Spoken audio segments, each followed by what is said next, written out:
Hello అండి. నమస్తే. నా పేరు మునిశేఖర్. ముందుగా ప్రధాన పత్రికలైన ఈనాడు, సాక్షి వాటి యొక్క ముఖ్యమైన ఉద్దేశాల గురించి వాటి యొక్క బ్యానర్ వార్తలు చూద్దాం. పోతే ఈనాడులోకి వెళ్దామండి. ఈనాడులో ఏఐ పట్టుంటేనే కెరియర్ రై రై అంటూ ఒక బ్యానర్ వార్త రాశారండి. ఏఐ గురించి. కోర్సు పూర్తయిందా? మంచి కొలువులో కుదురుకుంటున్నారా?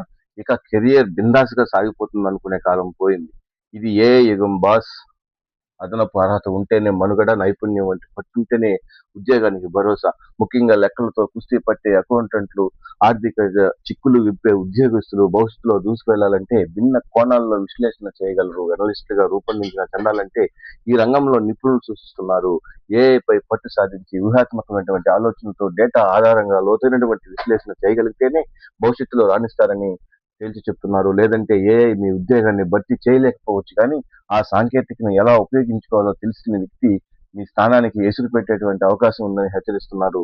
ఈ పరిస్థితి ముందే పసిగట్టి కొందరు ఇప్పటికే ఏఐ టూల్స్ ను వాడడం మొదలు పెట్టారు. పని భారం తగ్గించుకోవడానికి, క్లయింట్లకు మెరుగైనటువంటి సేవలను అందించడానికి వీటిని ఉపయోగిస్తున్నారు అంటూ ఏఐ టెక్నాలజీ గురించి ఒక బ్యానర్ వార్త రాశారండి. ఏఐ నేర్చుకుంటేనే మనకు మన జీవితాలు చాలా హ్యాపీగా ఉంటదని చెప్పి ఏఐ గురించి ఒక వార్త రాశారు ఈనాడులో. దాని గురించి చూడొచ్చు. పోతే ఇంకొక వార్త అండి. నేటి నుంచే సార్ జూలై 14 వరకు ఇంటింటికి సర్వే. ఎన్యుమరేషన్ పత్రాలను ఇవ్వనున్నటువంటి బిఎల్ఓలు వివరాలు నింపి వెనక్కి ఇస్తేనే మసాయిదా జాబితాలో పేరు అంటూ ఒక బ్యానర్ వార్త మనం చూడొచ్చు. ఈ రోజు నుంచి ఇంటింటికి సర్వే జరుగుతుందంటండి. దాని గురించి ఇచ్చారు. ఓటర్ల జాబితాలో ప్రత్యేక సమగ్ర సవరణ ప్రక్రియ అత్యంత కీలకమైనటువంటి ఇంటికి సర్వే రాష్ట్రంలో సోమవారం నుంచి ప్రారంభం కానుంది. జూలై 14 వరకు నెల రోజుల పాటు బూత్ స్థాయి అధికారులతో ఇంటింటికి వెళ్ళి ప్రతి ఓటరు ఎన్యుమరేషన్ ఫామ్లు ఇస్తారు. 2 ఎన్యుమరేషన్ ఫామ్లు ఇస్తారంటండి. వాటిలో ఓటర్ పేరు, ఫోటో, గుర్తింపు నంబరు, చిరునామా వివరాలతో పాటు ఓటర్ పాత ఫోటోను ముద్రించి ఉంటాయి. మిగిలిన వివరాలు ఓటర్లు నింపాలి. అందుకు బిఎల్ఓలు సహకరిస్తారు. పూర్తి చేసిన కుల సంఘం ఇప్పటికే ఏర్పాట్లన్నీ పూర్తి చేసింది.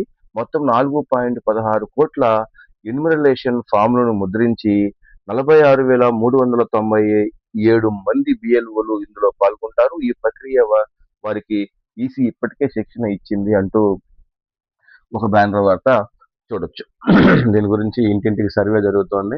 చాలా క్లియర్ గా రాశారండి. దాని గురించి చూడొచ్చు. పోతే భారత్ ఫ్రాన్స్ మధ్య వాణిజ్య ఒప్పందం బలోపేతానికి 13 ఒప్పందాలు. 5 ఏళ్లలో దాదాపు 3 లక్షల కోట్ల వాణిజ్యాన్ని చేర్చాలనేటువంటి అంగీకారం. హై స్పీడ్ రైల్వేకు సహకారం. రాఫెల్ యుద్ధ విమానాలకి పురోగతి. ఫ్రాన్స్ లో మైక్రాన్ తో మోడీ చర్చలు అంటూ ఒక వార్తని మనం చూడొచ్చండి. ఇంటర్నేషనల్ వార్తని. వాణిజ్య బంధాన్ని బలోపేతం చేసుకోవాలని సారీ భారత్, ఫ్రాన్స్ నిర్ణయించుకున్నాయి.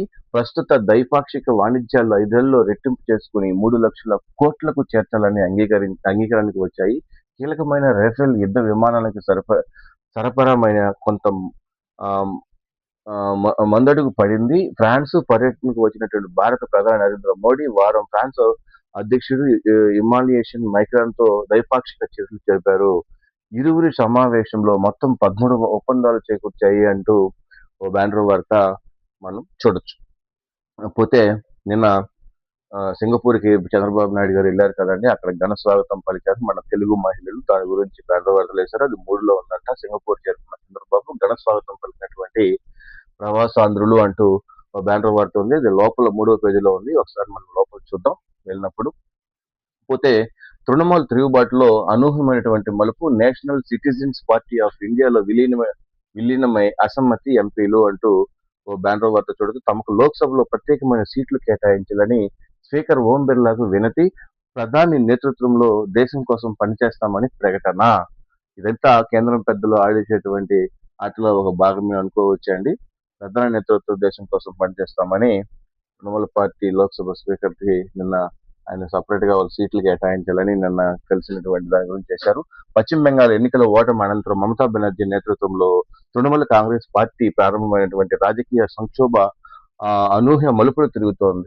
అసలైనటువంటి తృణమూల్ తమదేనంటూ ఇప్పటి వరకు చెప్తూ వచ్చినటువంటి తిరుగుబాటు ఎంపీలు ఆదివారం అనూహ్యంగా బెంగాల్, అస్సాం, త్రిపుర తదితర రాష్ట్రాల్లో ప్రాంతీయ పార్టీగా ఉన్నటువంటి national citizens party of Indian విలీనం చేస్తున్నట్లు ప్రకటించారు అంటూ ఓ బ్యానర్ వార్తని మనం చూడొచ్చు.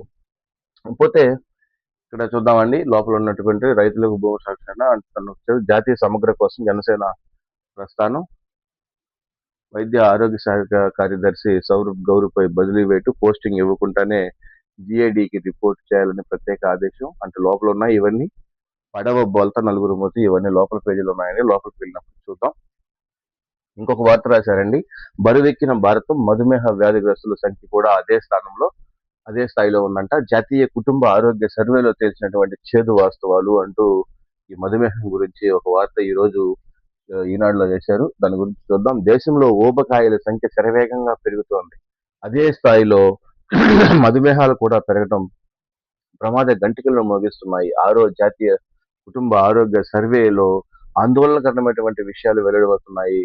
మునుపటి సర్వేతో పోలిస్తే అధిక బరువున్న వారు, షుగర్ వ్యాధిగ్రస్తుల సంఖ్యలో పెద్ద ఎత్తున పెరుగుతుంది. కనీసించినటువంటి కోవిడ్-19 మహమ్మారి తర్వాత ఇలాంటి సర్వే నిర్వహించడం ఇదే తొలిసారి. దేశవ్యాప్తంగా 2023-24లో 715 జిల్లాలలో 6,79,000 మంది ఇళ్ల నుంచి సేకరించినటువంటి సమాచారంతో రూపొందించిన ఈ గణన దేశ ఆరోగ్య ముఖ చిత్రాన్ని స్పష్టంగా ప్రతిబింబిస్తుంది అంటూ ఈ మధుమేహం గురించి, బరువు ఎక్కడం గురించి, లావు అవ్వడం గురించి ఒక సర్వే నిర్వహించారంటండి. అది ఇప్పుడు అంతకంతకు పెరుగుతూ ఉంది.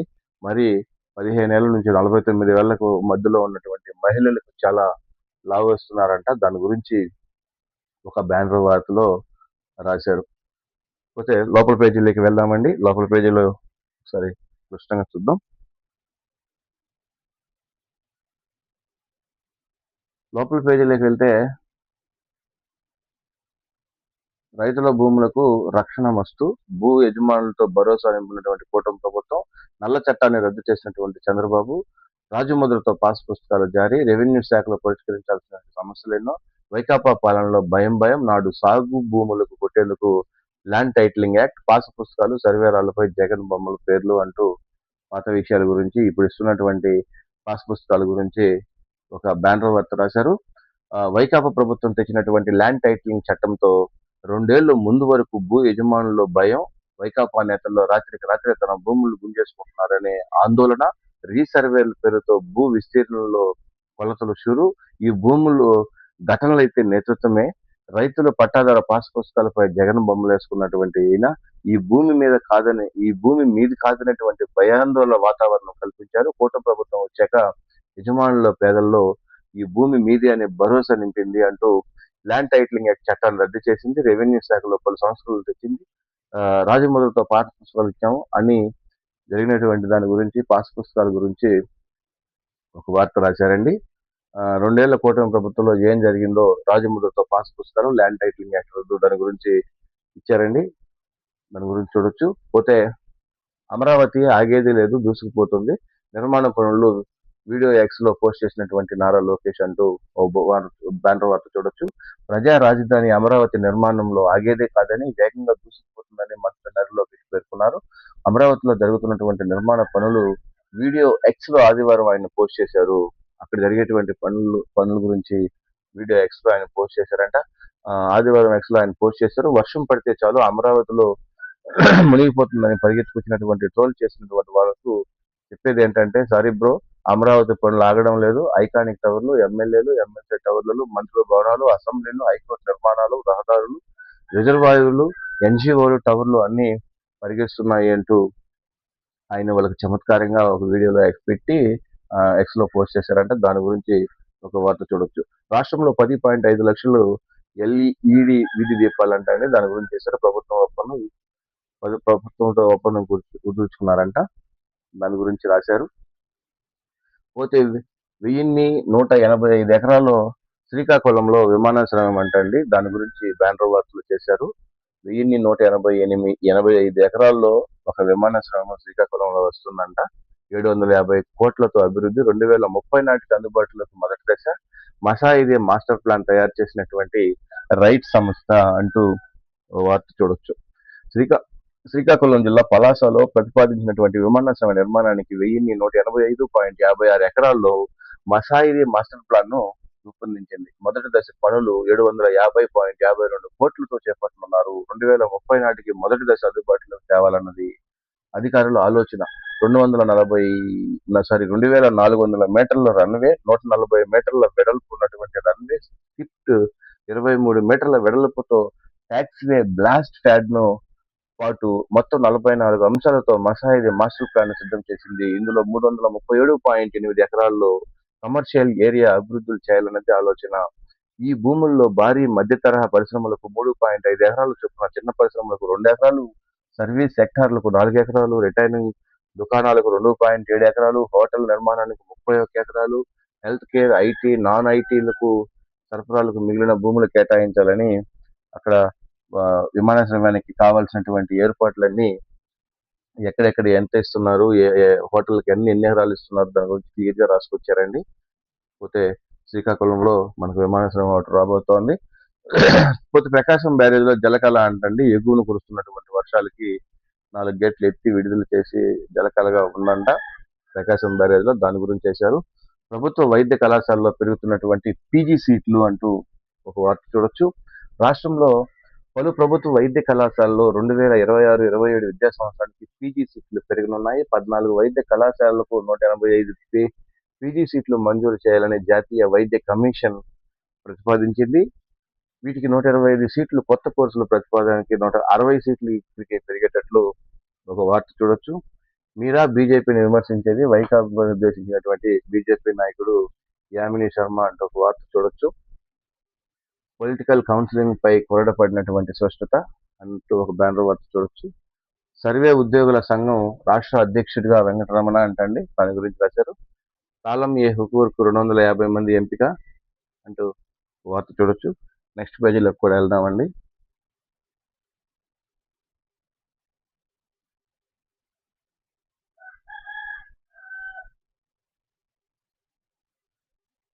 నేనండి బరువెక్కిన భారతం అంటూ ఇందాక లోపల మొదటి పేజీలో ఉన్నదాన్ని కంటిన్యూషన్ గా రాశారు.